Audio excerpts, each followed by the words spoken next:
नीता अपनी कॉलेज की एग्ज़ाम होने के बाद अपने गांव जाना चाहती थी, लेकिन उसके गांव जाने के लिए केवल एक ही ट्रेन थी। इसलिए उसने 2 महीने पहले ही टिकट के लिए आवेदन दे दिया था, लेकिन उसके टिकट का स्टेटस अभी तक वेटिंग लिस्ट पर था और अगले दिन उसे जाना था, जिसके लिए उसने कुछ खाने पीने की चीज़ और रास्ते में पढ़ने के लिए एक नॉवल खरीदी जिसका नाम था ट्रेन का भूत। दरअसल नीता को भूतिया कहानी पढ़ने में बड़ी दिलचस्पी थी और वो अक्सर इसी तरह की बातें किया करती थी, इसलिए ज़्यादातर स्टूडेंट्स नीता से बात करना पसंद नहीं करते थे और नीता को भी अकेले रहना पसंद था, इसलिए किसी के बात करने ना करने से उसको कोई फर्क नहीं पड़ता था। दूसरे दिन नीता रेलवे स्टेशन पहुंच जाती है, लेकिन अभी तक उसकी वेटिंग लिस्ट क्लियर नहीं हुई थी और अब नीता सीट ना मिलने से परेशान होती है और वो सीट के इंतजाम के लिए टिकट चेकर की तलाश कर रही होती है।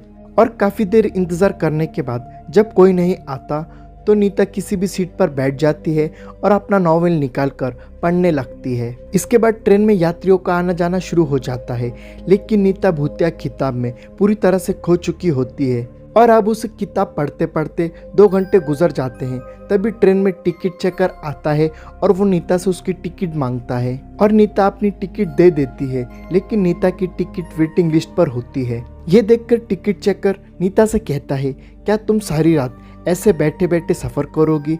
तब नीता कहती है, नहीं सर, 23 नंबर का बर्थ खाली होने वाला है और सुबह तक उसमें कोई नहीं आएगा, मैं उसी बर्थ में ही सो जाऊंगी। और नीता की ये बात सुनकर टिकट चेकर को ताज्जुब होता है, क्योंकि यह जानकारी तो गुप्त है। फिर नीता को यह बात कैसे पता चली कि वो सीट खाली होने वाली है? और अब टिकट चेकर सोच में ही पड़ा होता है कि अचानक नीता कहती है कि सिर्फ 1200 रुपये के लिए किसी की जान लेना अच्छी बात नहीं है सर।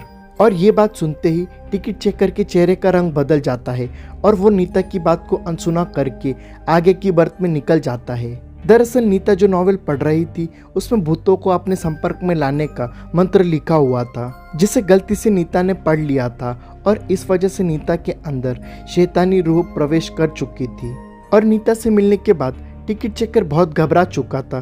दरअसल 15 दिनों पहले गलती से एक आदमी ट्रेन से गिरकर मर गया था, जिसकी वजह यह टिकट चेकर था, लेकिन यह सिर्फ एक हादसा था। इसके बाद टिकट चेकर अपनी सीट पर जाकर बैठ जाता है कि तभी अचानक नीता उसके बगल में आकर बैठ जाती है और अब नीता का चेहरा पहले से कुछ डरावना लग रहा था और उसके बाल भी बिखरे हुए थे और आंखों में काजल फैल चुका था और अब नीता दिखने में ऐसे लग रही थी मानो कोई डरावनी चुड़ैल हो।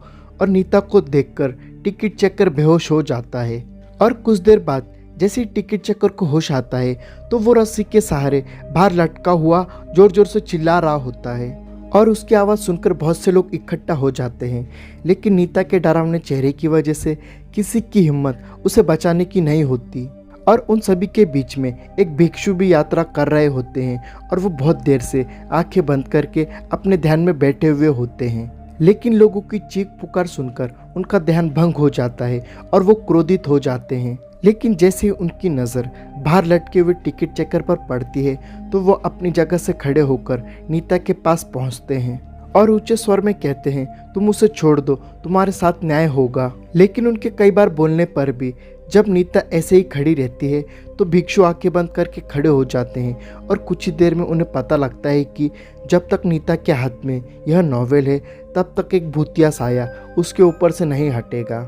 और फिर इसके बाद भिक्षु चालाकी से नीता के हाथ से नॉवेल छीन लेते हैं और उसे ट्रेन के बाहर फेंक देते हैं और नॉवेल का संपर्क जैसे ही नीता से दूर होता है तो वो बेहोश हो जाती है। लेकिन इस बीच टिकट चेकर जो ट्रेन की खिड़की से लटका हुआ था वो नीचे गिर जाता है। इत्तेफाक से उसकी जान बच जाती है, लेकिन उसे जबरदस्त शारीरिक चोट पहुंचती है।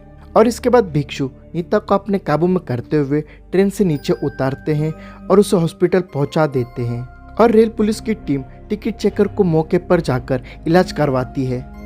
यदि आप यहाँ तक वीडियो देख रहे हो तो वीडियो को लाइक और चैनल को सब्सक्राइब करना। मिलता है हमारे नेक्स्ट वीडियो में, तब तक के लिए बाय बाय।